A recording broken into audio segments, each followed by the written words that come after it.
Well, today's the day, I have to admit, on a rainy day, I'd kind of like to be home reading a book. But I do appreciate the opportunity to address you today. Without a doubt, my lifetime #1 hobby is reading. Now, my mother would tell you that when she first met me, I had a book in my hand. But I actually think I was about 3 before Dr. Seuss taught me how to read. And when I was tired of having green eggs and ham for breakfast, I read the backs of the cereal boxes. And then I read Archie comic books and moved on to the Bobbsey Twins, the Hardy Boys, and Nancy Drew. And I've read all the Nancy Drew books multiple times, and I still have the entire hardbook collection. It's one of my most cherished possessions. In high school, I spent time with Leon Uris and Victoria Holt, loving historical fiction. And then I had a lot of reading to do for school, and after law school, I made my way through a list of the top 100 classics. I learned to love Hemingway. I learned to hate Faulkner. And then after that, I did a monthly poetry reading for several years. And now I read for pleasure. I prefer best-selling fiction, still loving a good mystery, especially anything by James Patterson, Nelson DeMille, David Baldacci, and both of the Kellermans. Well, actually, there's 3 Kellermans now because their daughter just published a book. But whether it's a bestseller or a classic, poetry or fiction, I always have a book in hand. Reading is my joy, but writing, that is my challenge, that is my fear. I think we all have a book inside of us, wanting to get out, waiting to bloom, but to actually put that inner thought down on paper and to have the whole world look at it, read it, challenge it, criticize it, maybe, hopefully, enjoy it. That takes time. It takes talent. For me, it would take enormous courage. And that's why my presence today, honoring the 2009 Kansas Notable Books, is such an honor.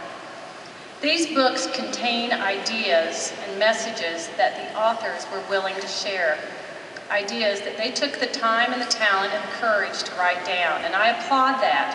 I honor that. And I envy that. But mostly, I encourage that. I encourage that not because I'm so much worried about censorship, but I am worried about the chilling effect of censorship. Let's start with the basics. The First Amendment of the United States Constitution was ratified in December 1791, and it establishes the rights that are essential and most cherished by any democratic society. The right to think and speak freely. It promises freedom of expression and freedom of thought and inquiry, and requires respect for others to do the same. It embodies human rights that are cherished throughout the world. And it is no accident that these structures are contained in the first provision of our Bill of Rights. You see, our founding fathers were particularly sensitive and concerned about censorship. Thomas Jefferson said, "Censorship represents tyranny over the mind, and it is harmful whenever and wherever it occurs." Now, censorship's fundamental characteristic is the suppression of an idea or image because someone is offended or disturbed by it, or they simply don't agree with it. In many countries, censorship is directed at political ideas or criticism of the government. In this country today, censorship is directed at social issues. For example, many object to the teaching of Darwin's theory of evolution in the science classroom because it convicts with their own personal religious views. Some wish to eliminate material depicting violence. Others object to references to sexuality. Others to racially laden speech or images. Some parents oppose their children being exposed to fiction that does not have a happy ending, or teach a moral lesson, or provide a noble role model. But censorship based on individual sensitivities ultimately robs the entire world of knowledge. Now, most challenges cannot stand up to the First Amendment, but efforts to censor material has a chilling effect, which is just as dangerous. And this chilling effect can even be seen in recent legislation. There was legislation, bills introduced in just this year in Utah and Louisiana that give private citizens the right to sue bookstores for unfair trade practices for selling offensive material to a minor. But what is offensive? Who makes that decision? And even the Patriot Act has a chilling effect. Section 215 authorizes the federal government the right to access a library patron's records without probable cause. And this has a chilling effect on what one chooses to read or check out from a library for fear that it will be subjected to government search. This chilling effect is obvious when a teacher chooses not to use a particular book, fearing complaints, or when staff in bookstores and libraries choose not to purchase materials or pull them because they don't want to be harassed. Censorship even chills creativity as to what is being written.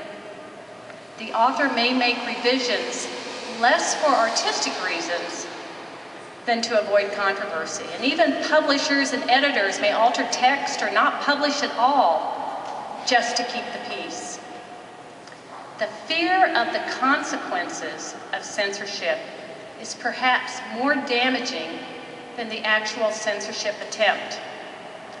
The fear of censorship shifts the policing and censoring of words to the policing and censoring of ideas and thoughts, and it robs the free market of ideas and replaces it with a black hole that sucks those ideas away and they die.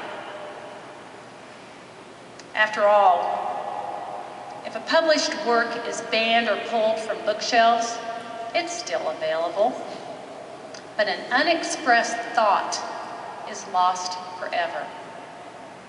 Judy Blume, a frequently challenged author, has said, "It's not just the books under fire that worries me. It is the books that will never be written, the ideas that will never be shared, all due to the fear of censorship." Now, at the end of September, we will be celebrating National Banned Book Week, a time to celebrate the freedom to choose what we read. But as we honor the 2009 Kansas Notable Books, let's celebrate the freedom to choose what we write, the freedom to express one's ideas, even if those ideas might be considered unorthodox, unpopular, or even detested. Do you remember Voltaire, who fought for social reform during the Enlightenment? Voltaire wrote volumes of letters and essays and prose about civil liberties and the freedom of thought. He wrote those ideas even though they were unpopular, unorthodox, and actually illegal, in strict violation of censorship laws at the time. He wrote all of that and was imprisoned on numerous occasions because of what he wrote. But in one memorable letter to a friend, Voltaire said, "I detest what you write, but I would give my life to make it possible for you to continue to write." In that spirit of Voltaire, I congratulate the 2009 Kansas Notable Books. I congratulate the writers, and I encourage you to keep sharing your ideas. Keep writing. Thank you.